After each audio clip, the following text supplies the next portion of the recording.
Hi, good morning, everyone. So thanks for joining us here. And we're going to talk about secure Pulsar deployments. It's not a very usual topic, but it's an important one. And the goal of this presentation is really to show you how we deploy Pulsar in our organization. My name is Alec Hoffman. I am principal engineer of the Cisco IoT group. And with me here, Share is our tech lead for security. And he actually implemented a lot of the things that we're going to describe. Right? So, in terms of deployments, right? So there's a lot of reasons you would want to deploy Pulsar securely, right?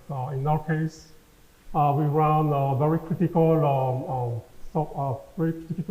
traffic on Pulsar. Right? It was very important for us to make sure that there's no security vulnerabilities there. And we also have very sensitive information, like, for example, connected cars, they send records, and then with this, anybody can see, for example, the location of cars, right? So we need to make sure that whatever we pass into all these topics can only be consumed or produced by authorized applications. Other things is, in some cases, you have your organization, you might have security requirements for everything you deploy, right? So you need to abide to these requirements. And sometimes you have certifications to follow. Right? Pulsar itself, out of the box, how secure is it? Right? So I'd say the short answer is that it gives you a good start in terms of how you can customize Pulsar. But you still have a lot of work to do to add up to something that can actually deploy to production and can be maintained properly by the ops teams. Right? So, and for that, you need to have to look at the existing framework that you have to work with. For example, you might already have a public infrastructure in place. Right? So, meaning you have to see how are you going to use this infrastructure with Pulsar.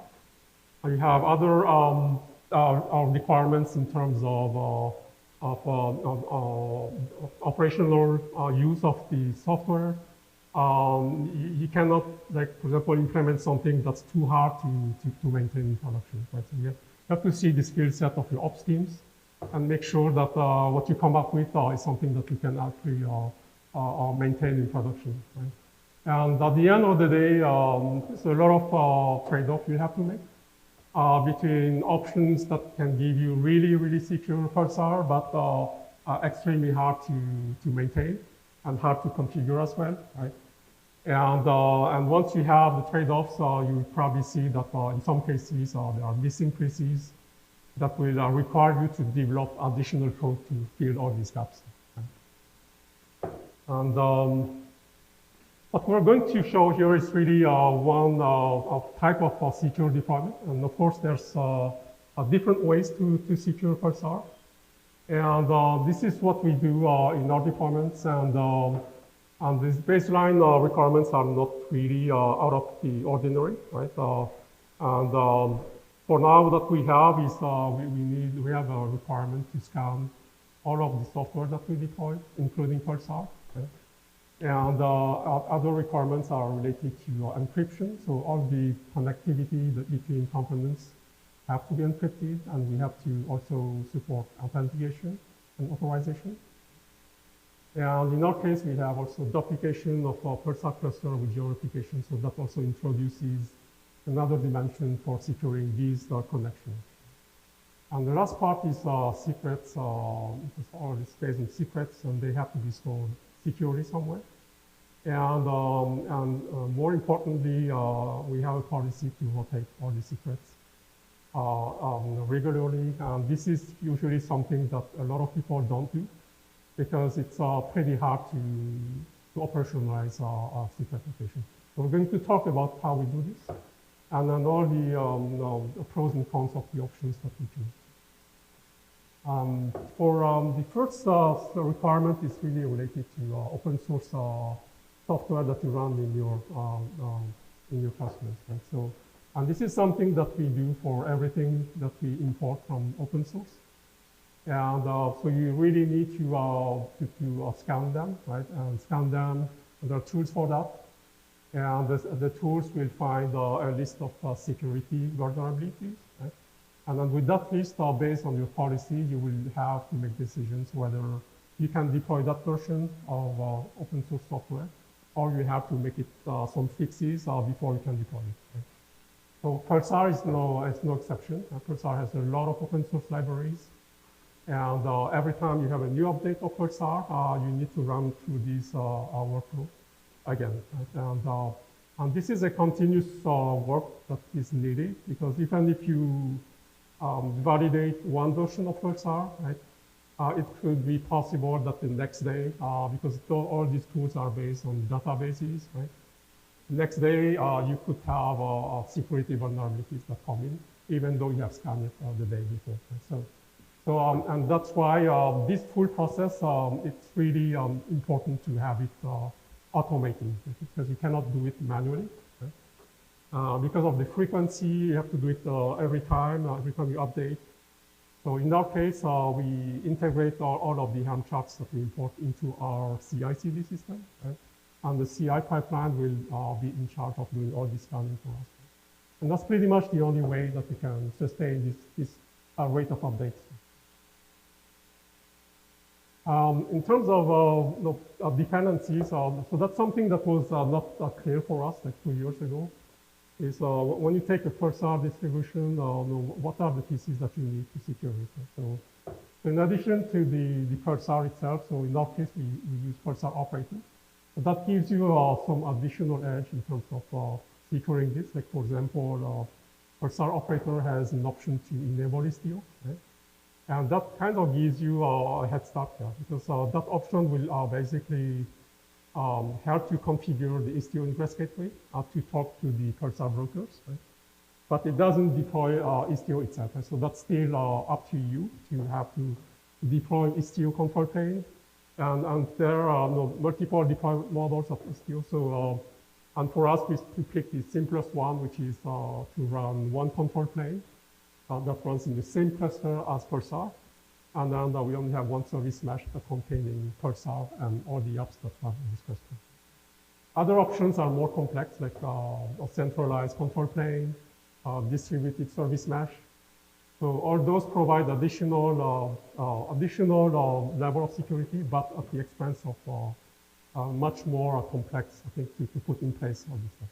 So, and other dependencies really outside of Istio are the basic infra services that you find in any Kubernetes cluster. Load balancer, external DNS to publish your FQDNs for your Pulsar deployments. Cert manager to manage all your certificates, and then you need a way to store your secrets somewhere, and then have a way to upload them securely into the Kubernetes cluster. So those are like the main components you have to deal with. And in terms of configuration, we also have decided to use JWT tokens. And Pulsar provides you a few options there. And the benefit of JWT tokens is that you can specify a TTL for tokens, right?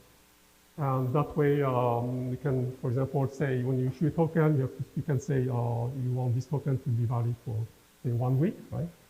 And the advantage of this is if you ever leak this token, it won't be valid after that period of 1 week. Right? So that's other options like using username passwords. So those are secrets that don't expire. So they are a bit more difficult to deal with, right?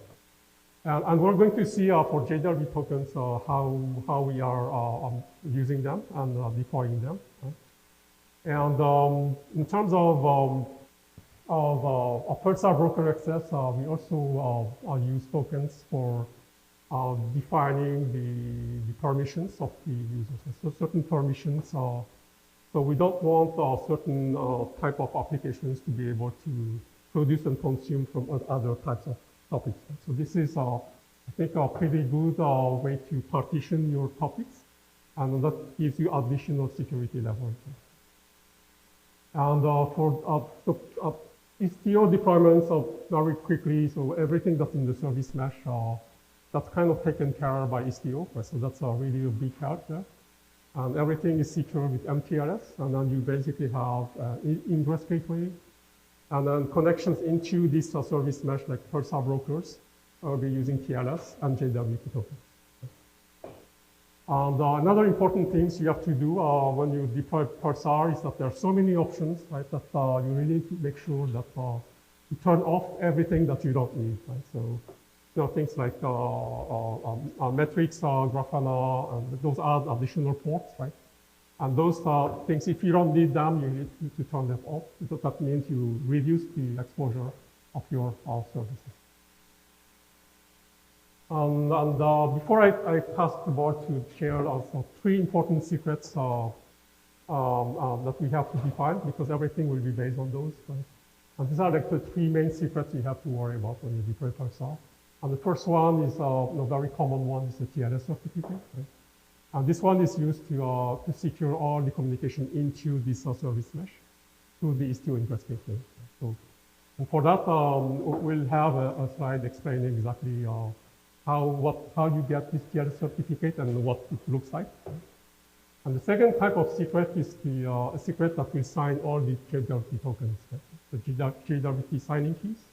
And for that, you can use either symmetric or asymmetric keys, right? In our case, we use symmetric keys. And the role of this key is really to sign all the tokens that you're going to distribute to all the clients of Pulsar. And then the last one are the tokens themselves, signed by this signing key. And so they are used by all the Pulsar clients to connect to Pulsar brokers. And so those are basically the 3 main secrets. And I'm going to pass on the board to Shale, and he's going to explain these different types of secrets, what you need to do with them, and then everything that you need to also add to manage them in operation. Shale. Thank you, Alex. So we'll talk about how to rotate these secrets. And then the laser is this one. So we'll talk about how to rotate these secrets, authentication, authorization, and how we are encrypting all the traffic which is going on the wire. We are leveraging Istio. So anything that is within the service mesh is encrypted by the Istio sidecar containers. Anything which is running outside the Istio service mesh, whether it's a different Kubernetes cluster or it's running on legacy VMs, will be coming through Istio ingress gateway. We have a primary Pulsar FQDN, which will be used to host the apps and Pulsar broker. Additionally, you see there are Pulsar broker UI redirects, Pulsar broker load balancer redirects, which are used by the Pulsar broker to do the redirection. For any client to securely connect to Pulsar broker or the service, the host name must be configured correctly on the certificate. So what you are seeing over here is we have a primary Pulsar FQDN, we have Pulsar broker, load balancer redirects. All these will be used by the clients to make a secure connection to the Istio ingress gateway. Istio ingress gateway uses a TLS cert, and we'll talk about how this whole setup is done. When Istio ingress gateway is coming up, it obviously requires an external IP on which it will be listened to for external clients to communicate. It's getting that IP from Metal LB. The next part Istio ingress gateway does is to register the FQDNs. Here we are showing like 3 broker FQDNs, but in case brokers needs to be scaled up, we go configure like 9-10 of these URLs, broker URLs, which are part of the external DNS and also part of the certificate that is deployed on the Istio ingress gateway. So all these URLs that you see over here, FQDNs, are actually given to external DNS, which in turn reaches out to the authoritative DNS server to create a DNS A record and TXT records for auditability purposes. With that, brokers can be contacted by the clients using DNS, and those will be resolved by the DNS server. With that, the Istio Ingress Gateway reaches out to the cert manager.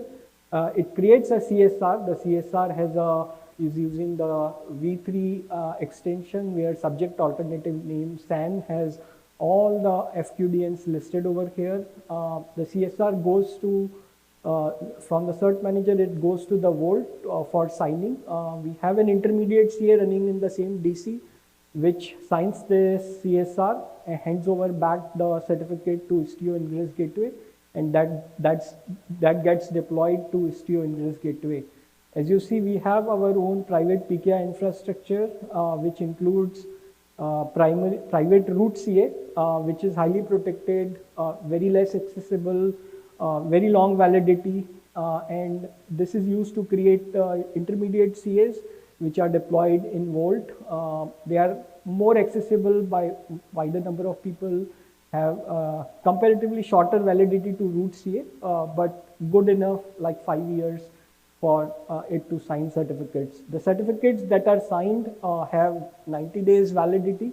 We have a mechanism by which cert manager is monitoring the certificates issued to Istio Ingress Gateway, and by the refresh interval, which is 15 days in our case, the certificate will be renewed by the cert manager. So certificate is typically with 90 days life cycle and 15 days refresh interval.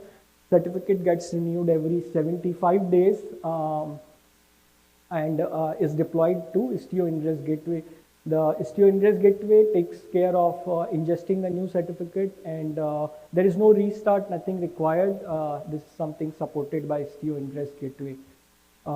As we are using private PKI root CA over here, one thing that you will notice is we have to inject this private root CA to all the Pulsar brokers that are running, and this is required for Pulsar brokers to make a secure connection to the peer cluster brokers for geo-replication. With that, we have Pulsar operator, which creates Istio resources. Typically, it creates Istio gateway to talk about, to define what is the interesting traffic. We have virtual service, which defines what to do with that interesting traffic, where to route it, which destination service, what port, etc. And then Istio destination rules, which will talk about or define how Istio Ingress Gateway routes that traffic to the destination service. It's going over mutual TLS in our case.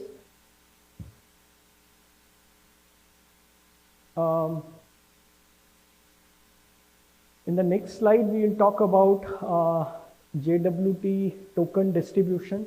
Like Alec was mentioning, all the JWT tokens have a limited validity. That way, clients are forced to rotate it, and these will be valid only for short time. When we started this, there were a bit of documentation gaps in terms of how the tokens can be created. We have our own app, which is JWT Manager right here, which is used to securely distribute the tokens to the external clients which are running outside of Kubernetes cluster, and to the clients that are running within the Kubernetes cluster within the same service mesh. Any clients which are running outside of the Kubernetes cluster, they are able to make a secure connection over HTTPS. In an authenticated way, JWT Manager can issue them scope tokens, which will have the claim of the claim in the signed token and will have a limited validity. If the token is about to expire or expire, it would be responsibility of the external Pulsar client to go renew it out. For any tokens that are issued within the service mesh for the Pulsar clients, JWT Manager goes and creates the Kubernetes secrets and watches those Kubernetes secrets. So again, these tokens have a validity, and there is a refresh interval for the token. So in that case, like prior to the token expiration, prior to that refresh interval, JWT Manager will go update the Kubernetes secret. We also have a reloader operator watching the Kubernetes secret. Based on any changes to the Kubernetes secret contents, it is going to go do a rolling restart of the Pulsar clients. So it will bring up a new Kubernetes pod for that deployment. Once that fully up, it's going to tear down the old one. That way, all the certificates, all the JWT tokens, new tokens are picked up by the app. Also, we have this a vault right here where JWT signing key actually lives. There is an external secret operator which is actually syncing all the required secrets, which includes JWT signing key to the Kubernetes cluster. This JWT signing key is mounted within the Pulsar broker and is used to validate the tokens that are coming as part of authentication. And the same key is mounted within the JWT Manager issuer app, where it uses that JWT signing key to sign those claims and issue it back to the clients. One more thing critical is to log all the events which are done by a JWT manager for auditability purposes. So any REST API request that is coming in, or any time it goes restarts or reissues the tokens, it does a logging all the loggings over there. We will talk about the inter-DC communication as well. We are running for HA, we are running the same set of Pulsar deployment in 2 data centers. Both these data centers are using exactly the same signing key, which is actually in sync. So any tokens issued with this signing key in any of the Pulsar brokers will be valid on the peer Pulsar broker and vice versa. Anytime this JWT signing key is changed, that means any tokens issued with the prior key will be invalidated right away. This is one key piece where rotation of JWT signing key requires a bit of downtime. So as soon as JWT signing key is changed, all the tokens get invalidated, and in that case, the new key will be synced to the Kubernetes cluster via external secret operators, will be ingested by the JWT manager, also by the Pulsar brokers. Pulsar brokers in that case will go for a rolling restart. Since this is a stateful set, Pulsar broker will be teared down first, and obviously that process will keep on going till the last broker is restarted. So that involves a bit of a downtime because there is a race condition, or there is a timing issue where, depending upon the client is making a connection to the restarted broker or the broker that is using the new key or the old key, it may get authentication failures or success. Similarly, JWT manager, as soon as the signing key is changed, JWT manager will be restarted. Once it's restarted, it will notice all the tokens that are issued are no longer valid because they will not match the signatures, and a JWT manager will reissue all the JWT tokens and put it in the Kubernetes secrets. Again, the reloader operator kicks in, and it will rolling restart of the Pulsar clients right here.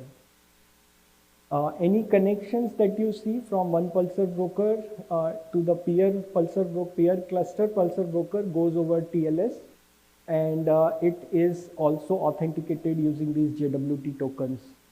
One thing you may notice is these Pulsar brokers are making a connection to the Istio ingress gateway. Istio ingress gateway is where TLS connection is terminated. And Istio ingress gateway then will have another connection to the Pulsar broker, which will go over mutual TLS, MTLS. There are a couple different ways to implement this. We can have a Istio egress gateway, Pulsar broker will hand over all the traffic to Istio egress gateway, and then it will take it back to Istio ingress gateway and all the way to the Pulsar brokers. The other way can be just have a single service mesh across both the DCs, which can be bit of complex and also requires challenges with the upgrade because you have a single service mesh.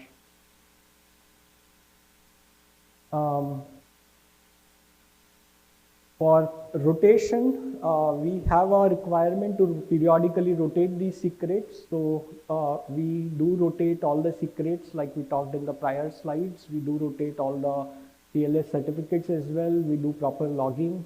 And applications, for any rotation, application must support rotation of secrets, credentials or tokens with no or minimal downtime. With that, I will hand over the thing to Alec for summarizing. Okay, yeah, so you can see it can become pretty complicated to put all of this in place, right, and tying everything together. Especially the documentation is often not very clear about what you can do or cannot do, right? And so that's, if you have the task of setting up a secure Pulsar deployment, you're probably going to spend a lot of time. And for us, that's one of the major tasks that we had to do, right? And trying to piece everything together. And also in terms of update frequency, so we talk about scanning Pulsar very often, right? And that means you probably need to upgrade or update your Pulsar deployment very often as well, right? Because you cannot risk around Pulsar clusters with known security vulnerabilities. So you just need one-time exploit, and then that can cause a lot of damage. So, and a last thing is in terms of enhancements for the Pulsar open source in terms of security. So we found many gaps there. Like, for example, you saw that distributing the tokens, right? That's something that nobody really tells you how to do. It's really up to everybody to know how do you give tokens to all your applications. So we found a way to do this, but we had to develop something for that, right? And other things is the support for key rotation is also a weak part, I would say. Especially you see that when you rotate the signing key, right, that can introduce a lot of disruptions, right? And I think they're starting to have discussions about solutions to fix this. And for example, one really simple way to fix this is for Pulsar to support dual keys, right? Two signing keys, so that we can add the new keys and then have the old ones still valid, right? And then we can make a timeout to make it valid for, let's say, 1 day, right? And after the 1 day, you can pretty much be sure that all of the tokens that were signed by the old keys are no longer in use, have been rotated, right? And that really provides a very seamless rotation because it doesn't impact the traffic at all, right? So things like this, I think these are things that we should try to focus on the community level. Right? And same thing for Pulsar type libraries. Today, they don't really support a token being refreshed, right? So when you use the API, you pass the token to it, and then the connection lasts for, let's say, 1 month, right? And then the token expires, right? And today, what happens is the broker will find out that you have an invalid token, and it will disconnect the connection, right? And that forces the application to restart the connection and also make sure that it picks up the new token and not use the old one, right? And I think there's a lot of disruption happening there because the traffic stops flowing a lot of time. And there are a lot of things that we can do there as well to minimize these disruptions. So with that, if you have any questions, I think we are done with the presentation.